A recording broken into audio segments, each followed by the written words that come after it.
पिछली वीडियो में हमने सुंदरकांड के बारे में गहराई से जाना, जिसमें हनुमान जी की अद्भुत भक्ति और श्री राम के प्रति उनके समर्पण का खूबसूरत वर्णन किया गया था। आज के इस वीडियो में हम राम सेतु का निर्माण और लंका की यात्रा के बारे में चर्चा करेंगे, जो भगवान श्री राम के साहस, विश्वास और धार्मिक कार्यों का प्रतीक है। ये घटना न केवल धार्मिक दृष्टि से महत्वपूर्ण है, बल्कि यह हमें जीवन के हर संघर्ष में धैर्य और समर्पण की प्रेरणा भी देती है। तो चलिए, बिना किसी देरी के इस दिलचस्प और प्रेरणादायक विषय पर गहरी चर्चा शुरू करते हैं।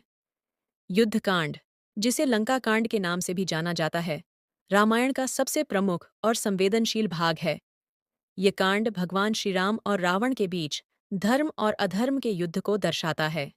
इस कांड की कथा न केवल अद्भुत युद्ध कौशल, नीतियों और साहस को उजागर करती है, बल्कि यह भी सिखाती है कि अहंकार और अन्याय का अंत निश्चित है।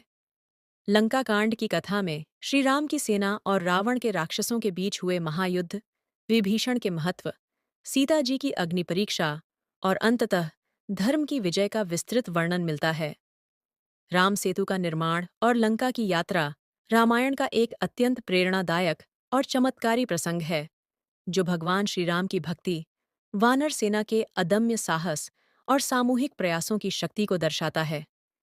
जब हनुमान जी लंका से माता सीता का संदेश लेकर लौटे, तब उन्होंने श्री राम को बताया कि माता सीता अशोक वाटिका में रावण के बंदी के रूप में हैं और उनका मन सदैव श्री राम के चरणों में स्थित है। यह सुनकर श्री राम ने लंका पर चढ़ाई करने और अधर्म का नाश करने का निश्चय किया।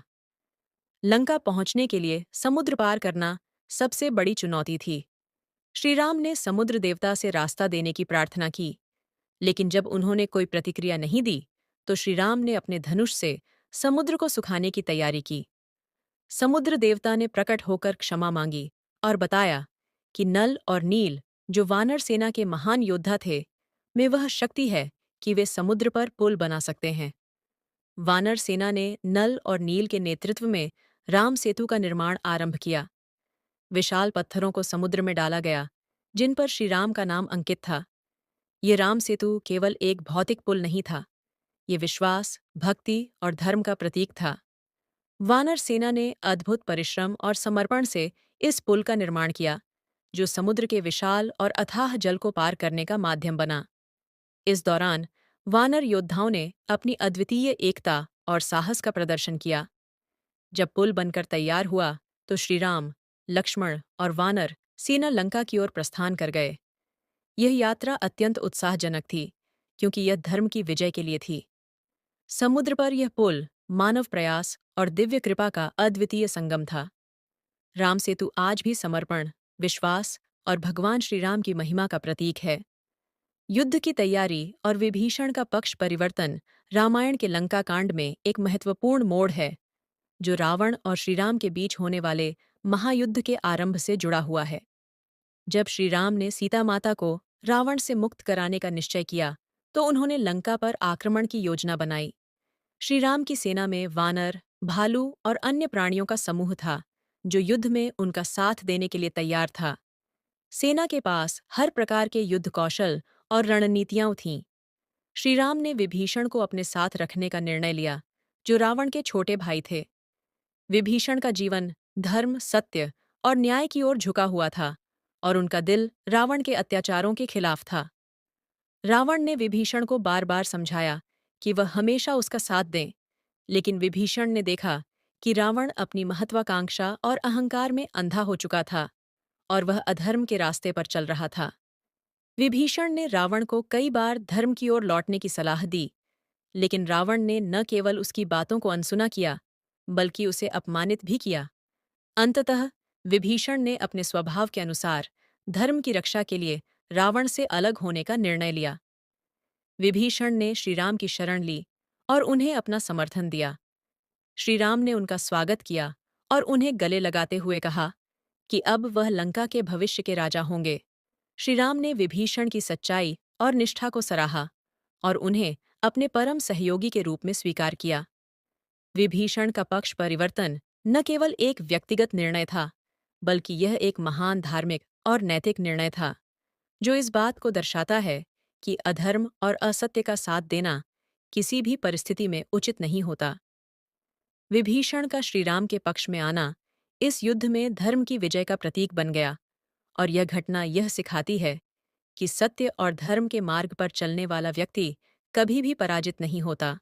युद्ध का प्रारंभ लंका के अभेद्य दुर्ग पर वानर सेना के पहुंचने के बाद हुआ, जब श्रीराम ने रावण को एक अंतिम संदेश भेजकर धर्म का पालन करने और माता सीता को सम्मानपूर्वक लौटाने का आग्रह किया। श्रीराम ने अपनी ओर से शांति बनाए रखने का हर संभव प्रयास किया, लेकिन रावण ने अहंकारवश यह प्रस्ताव ठुकरा दिया। इसके बाद लंका में महायुद्ध का बिगुल बजा। रावण ने अपनी विशाल राक्षस सेना को युद्ध के लिए तैयार किया, जबकि दूसरी ओर श्रीराम की वानर सेना उत्साह, भक्ति और समर्पण से भरपूर थी। दोनों पक्षों में अद्भुत युद्ध कौशल और साहस का प्रदर्शन हुआ। वानरों और राक्षसों के बीच यह युद्ध केवल शक्ति का नहीं था, बल्कि यह धर्म और अधर्म, सत्य और असत्य के बीच संघर्ष था। युद्ध के आरंभ में वानर सेना ने लंका के किले को घेर लिया। रावण के प्रमुख योद्धा जैसे प्रहस्त, अतिकाय और त्रिशिरा ने वानरों पर भीषण आक्रमण किया। उनकी मायावी शक्तियों और अस्त्र शस्त्रों ने वानर सेना को क्षणिक रूप से विचलित किया, लेकिन श्रीराम और लक्ष्मण के नेतृत्व में वानर योद्धाओं ने अदम्य साहस दिखाया। अंगद, हनुमान, सुग्रीव और नल नील जैसे वीरों ने राक्षस सेना को कड़ी चुनौती दी। युद्ध के दौरान रावण ने अपनी सेना को उत्साहित करने के लिए सीता के हरण का औचित्य बताया, लेकिन उसकी बातों ने उसके योद्धाओं को भ्रमित कर दिया, क्योंकि उनमें से कई जानते थे कि वह अधर्म के रास्ते पर चल रहा है। यह युद्ध कई दिनों तक चला, जिसमें दोनों पक्षों ने अपनी पूरी शक्ति झोंक दी। वानरों की शक्ति उनकी एकता और साहस में थी, जबकि राक्षसों की शक्ति उनकी मायावी शक्तियों और विशालकाय आकार में। यह संघर्ष केवल एक भौतिक युद्ध नहीं था, यह एक विचारधारा का टकराव था, जहां अधर्म ने अपने पतन की ओर कदम बढ़ाना शुरू कर दिया। युद्ध के आरंभ में ही स्पष्ट हो गया कि यह केवल शक्ति का नहीं, बल्कि धर्म और सत्य की विजय का मार्ग प्रशस्त करने वाला महायुद्ध था। कुंभकर्ण और मेघनाद का वध रामायण के युद्धकांड में एक अत्यंत महत्वपूर्ण और निर्णायक घटना है। कुंभकर्ण, रावण का छोटा भाई, अपनी विशालकाय काया और अद्भुत बल के लिए प्रसिद्ध था। वह एक महान योद्धा और तपस्वी था, लेकिन रावण के कारण उसे भी अधर्म का पक्ष लेना पड़ा। जब रावण को यह समझ आ गया कि उसकी सेना वानर सेना के सामने टिक नहीं पा रही है, तो उसने कुंभकर्ण को युद्ध के लिए बुलाने का निर्णय लिया। कुंभकर्ण का स्वभाव भले ही शांत और धर्म की ओर झुका हुआ था, लेकिन अपने भाई के प्रति निष्ठा के कारण उसने युद्ध के लिए सहमति दी। कुंभकर्ण ने रावण को समझाया कि अधर्म का मार्ग छोड़कर श्रीराम से क्षमा मांग ले, लेकिन रावण ने उसकी बातों को नजरअंदाज कर दिया। युद्ध के मैदान में कुंभकर्ण का प्रवेश ही वानर सेना के लिए भय का कारण बन गया। उसकी विशालता और शक्ति के आगे वानर योद्धा असहाय लगने लगे। उसने वानर सेना को भारी नुकसान पहुंचाया, लेकिन श्रीराम के दिव्य धनुष और बाण के सामने वह अधिक समय तक टिक नहीं सका। श्रीराम ने अपनी दिव्य शक्ति और रणनीति से कुंभकर्ण का वध किया। कुंभकर्ण का पतन यह दर्शाता है कि चाहे कोई कितना भी बलशाली क्यों न हो, अधर्म का साथ देने वाला व्यक्ति अंततः पराजित ही होता है। कुंभकर्ण के वध के बाद रावण ने अपने सबसे पराक्रमी पुत्र मेघनाद को युद्ध में भेजा। मेघनाद, जिसे इंद्रजीत के नाम से भी जाना जाता है, अपनी मायावी शक्तियों और दिव्यास्त्रों के लिए प्रसिद्ध था।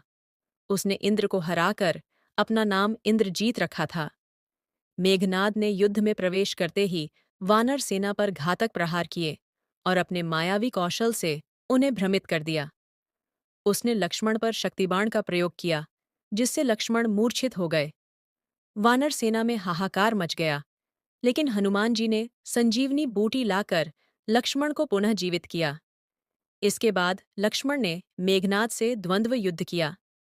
यह युद्ध दोनों योद्धाओं की शक्ति और कौशल का प्रदर्शन था।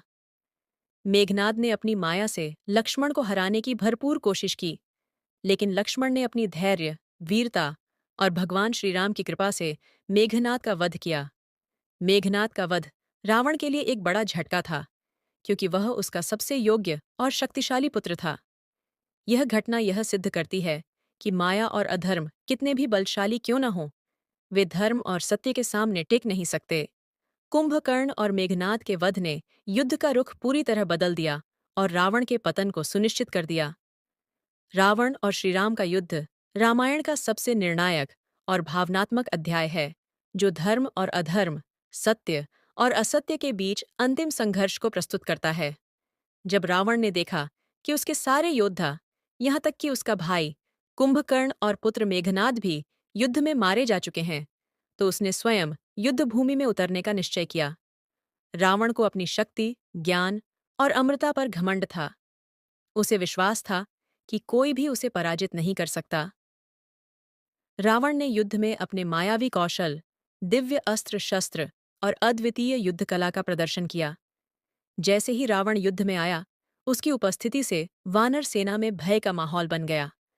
वह अपनी दिव्य शक्तियों का प्रयोग कर पूरे मैदान में आतंक मचाने लगा। उसने कई बार अपनी मायावी शक्तियों से श्रीराम को भ्रमित करने और उनकी सेना को कमजोर करने का प्रयास किया। रावण के प्रहार इतने प्रचंड थे कि वानर सेना भी विचलित हो गई, लेकिन श्रीराम का धैर्य और संयम अडिग रहा। उन्होंने रावण को धर्म का पालन करने और माता सीता को लौटा देने की अंतिम चेतावनी दी, लेकिन रावण ने अपने अहंकार में इसे ठुकरा दिया। युद्ध के दौरान रावण ने अपनी शक्तियों का पूरा उपयोग किया। उसने ब्रह्मास्त्र, नागपाश और कई अन्य दिव्यास्त्रों का प्रयोग किया, लेकिन श्रीराम ने अपनी दिव्यता, कौशल और नीति से उन्हें विफल कर दिया। यह युद्ध केवल भौतिक अस्त्र शस्त्रों का नहीं था, यह नैतिकता, धैर्य और धर्म की शक्ति का भी प्रदर्शन था। श्रीराम ने अंततः रावण के अहंकार और अमरता को चुनौती देने के लिए ब्रह्मास्त्र का प्रयोग किया। उन्होंने विभीषण से रावण की अमरता के रहस्य के बारे में पूछा और यह जाना कि उसकी नाभि में अमृत का स्रोत है। श्रीराम ने अपने ब्रह्मास्त्र को रावण की नाभि पर लक्षित किया। ब्रह्मास्त्र के प्रहार से रावण का अंत हो गया। उसके पतन के साथ ही लंका के अधर्म और अहंकार का भी अंत हो गया। रावण और श्रीराम का युद्ध केवल एक संघर्ष नहीं था, ये धर्म की विजय का प्रतीक है। ये सिखाता है कि चाहे कोई कितना भी शक्तिशाली क्यों न हो, यदि वह अधर्म और अहंकार का रास्ता अपनाता है, तो उसका पतन सुनिश्चित है। रावण का वध सत्य, धर्म और निष्ठा की महिमा को दर्शाता है और यह प्रेरणा देता है कि सच्चाई के मार्ग पर चलने वाला व्यक्ति ही सच्चा विजेता होता है। रावण वध और धर्म की विजय रामायण का सबसे महान और प्रेरणादायक प्रसंग है, जो यह सिद्ध करता है कि सत्य और धर्म के मार्ग पर चलने वाला व्यक्ति ही सच्ची जीत प्राप्त करता है। जब श्रीराम ने रावण के सभी योद्धाओं को पराजित कर दिया और लंका के राक्षसों का अंत कर दिया, तब रावण ने स्वयं युद्ध भूमि में उतरने का निश्चय किया। रावण के मन में अब भी अपने सामर्थ्य और अमरता का घमंड था। उसने श्रीराम को पराजित करने के लिए अपनी सभी दिव्य शक्तियों और अस्त्र शस्त्रों का प्रयोग किया। रावण का श्रीराम से युद्ध अत्यंत घोर और भयंकर था। वह अपनी मायावी शक्तियों से वानर सेना को भ्रमित कर रहा था और श्रीराम पर घातक प्रहार कर रहा था। युद्ध के दौरान रावण ने कई बार श्रीराम को हराने का प्रयास किया, लेकिन श्रीराम की अदम्य वीरता, धैर्य और धर्म का पालन उसे बार बार पराजित कर रहा था। ये युद्ध केवल शारीरिक शक्ति का नहीं, बल्कि नैतिकता और सिद्धांतों का भी था।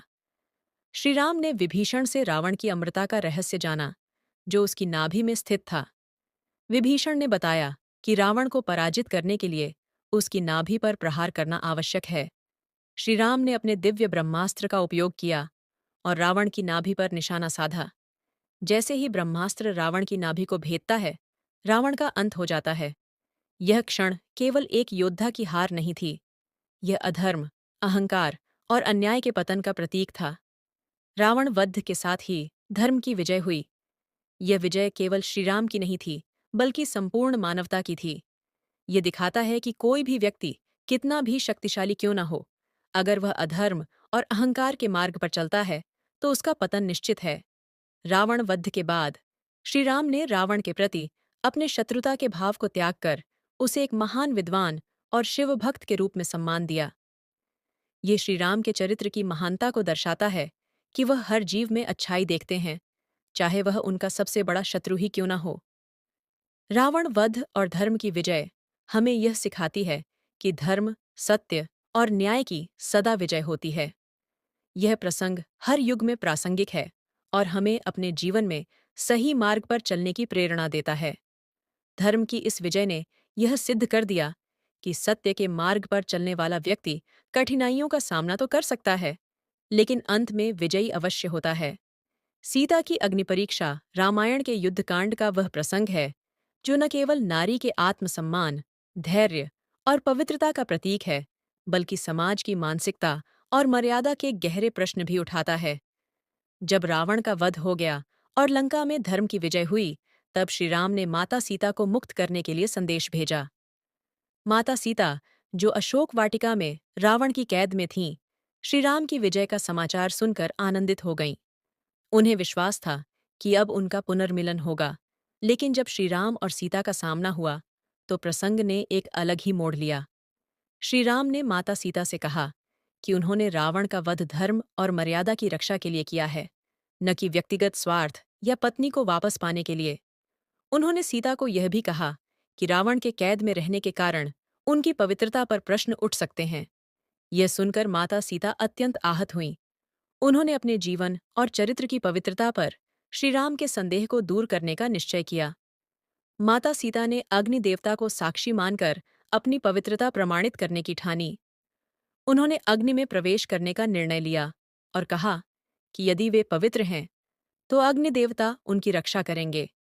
यह दृश्य सभी के लिए अत्यंत भावनात्मक और हृदय विदारक था। पूरी वानर सेना, विभीषण और लक्ष्मण यह देखकर व्यथित हो गए, लेकिन माता सीता ने अपने सम्मान और सत्य को स्थापित करने के लिए अग्नि परीक्षा दी। जैसे ही माता सीता अग्नि में प्रविष्ट हुईं, अग्नि देवता ने उन्हें अपनी गोद में सुरक्षित रखते हुए प्रकट किया और कहा कि माता सीता पूर्णतः पवित्र हैं। उन्होंने श्री राम और समस्त उपस्थित जनों को बताया कि रावण उनकी ओर दृष्टि तक नहीं उठा सका था, क्योंकि माता सीता की पवित्रता और शक्ति ने उन्हें सदा संरक्षित रखा। श्री राम ने इस घटना के बाद माता सीता को सहर्ष स्वीकार किया और कहा कि यह परीक्षा समाज और लोकमत के लिए थी, न कि उनके प्रेम और विश्वास पर आधारित। ये प्रसंग माता सीता के चरित्र की महानता को दर्शाता है। उन्होंने न केवल अपने पति और परिवार के सम्मान की रक्षा की, बल्कि उन तमाम नारियों को एक संदेश दिया कि आत्मसम्मान और सच्चाई के लिए किसी भी परीक्षा से पीछे नहीं हटना चाहिए। सीता की अग्निपरीक्षा रामायण के उन प्रसंगों में से है जो गहन भावनाओं, त्याग और नारी के आत्मबल का प्रतीक है। यह हमें यह सिखाता है कि सत्य और पवित्रता की सदा जीत होती है, चाहे परिस्थितियां कितनी भी कठिन क्यों न हों। अयोध्या वापसी और रामराज्य रामायण का समापन प्रसंग है, जो आदर्श शासन, धर्म और न्याय की स्थापना का प्रतीक है। जब श्री राम ने रावण का वध कर धर्म की विजय प्राप्त की और माता सीता को मुक्त कराया, तब वे लंका का राज्य विभीषण को सौंपकर अयोध्या लौटने की तैयारी करने लगे। इस यात्रा का आरंभ पुष्पक विमान से हुआ, जिसे विभीषण ने श्री राम को सौंपा था। अयोध्या लौटते समय श्री राम के साथ लक्ष्मण, सीता, हनुमान और उनकी वानर सेना भी थी। अयोध्या में भरत, जो श्री राम की अनुपस्थिति में राजपाट संभाल रहे थे, ने श्री राम के लौटने की खबर सुनते ही खुशी से उनका स्वागत करने की तैयारी की। भरत ने 14 वर्षों तक श्री राम के खड़ाओं को सिंहासन पर रखकर राजकाज चलाया था और स्वयं तपस्वी का जीवन जिया था। जब श्री राम अयोध्या पहुंचे, तो भरत ने भावुक होकर उनका स्वागत किया और राज्यपाट उन्हें लौटा दिया। अयोध्या के नागरिकों ने भी श्री राम, माता सीता और लक्ष्मण का भव्य स्वागत किया। श्री राम के अयोध्या लौटने के साथ ही राम राज्य की स्थापना हुई। राम राज्य वह आदर्श शासन प्रणाली थी जहां धर्म, न्याय और समानता का पालन किया गया। श्री राम ने अपने शासनकाल में प्रत्येक नागरिक की आवश्यकताओं और समस्याओं का ध्यान रखा। राम राज्य में किसी प्रकार का भेदभाव, अन्याय या अधर्म नहीं था। प्रजा सुखी, समृद्ध और संतुष्ट थी। राम राज्य केवल राजनीतिक व्यवस्था नहीं था, यह एक सामाजिक और आध्यात्मिक आदर्श भी था। श्री राम ने धर्म और मर्यादा का पालन करते हुए अपने निर्णय लिए, चाहे वह कितने भी कठिन क्यों न हों। उन्होंने अपने व्यक्तिगत सुख दुख से ऊपर उठकर प्रजा के कल्याण को प्राथमिकता दी। अयोध्या वापसी और राम राज्य का यह प्रसंग हमें यह सिखाता है कि सच्चा नेतृत्व वही है जो दूसरों के कल्याण और न्याय के लिए समर्पित हो। राम राज्य का आदर्श आज भी प्रेरणा का स्रोत है और यह दर्शाता है कि धर्म, सत्य और न्याय का पालन करके समाज को कैसे समृद्ध और शांतिपूर्ण बनाया जा सकता है। श्री राम का शासनकाल आदर्श जीवन और समाज के उच्चतम मानकों का प्रतीक है, जिसे हर युग में अनुसरण करने की आवश्यकता है। रामायण न केवल एक धार्मिक ग्रंथ है, बल्कि यह जीवन के आदर्शों, नैतिक मूल्यों और प्रेरणाओं का भी खजाना है। रामायण से हमें शिक्षा मिलती है कि जीवन में कोई भी कठिनाई या संघर्ष हो, हमें हमेशा सत्य, धर्म और नैतिकता के मार्ग पर चलना चाहिए। श्री राम का जीवन हमें यह सिखाता है कि एक सच्चे नायक का जीवन अपने कर्तव्यों, परिवार, समाज और धर्म के प्रति समर्पित होता है। उन्होंने अपनी पूरी जिंदगी आदर्शों और सिद्धांतों का पालन किया, चाहे वह अपने पिता की आज्ञा का पालन करना हो या सीता के साथ वनवास का कष्ट सहना हो। रामायण से हमें यह भी शिक्षा मिलती है कि किसी भी संघर्ष का समाधान अहंकार, द्वेष और नफरत से नहीं, बल्कि संयम, धैर्य और विवेक से किया जाता है। श्री राम ने अपनी नीतियों और कार्यों से यह साबित किया कि शक्ति केवल बाहरी बल में नहीं, बल्कि आत्मबल, सहनशीलता और मनोबल में होती है।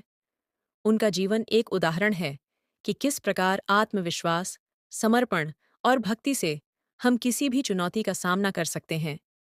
सीता माता की अग्नि परीक्षा, हनुमान जी का राम के प्रति निस्वार्थ भक्ति, लक्ष्मण का भाई के प्रति समर्पण और भरत का राम के प्रति अपार श्रद्धा, इन सभी पात्रों के जीवन से हमें यह सीखने को मिलता है कि सच्चे रिश्ते और कर्तव्य का पालन व्यक्ति के चरित्र को महान बनाता है।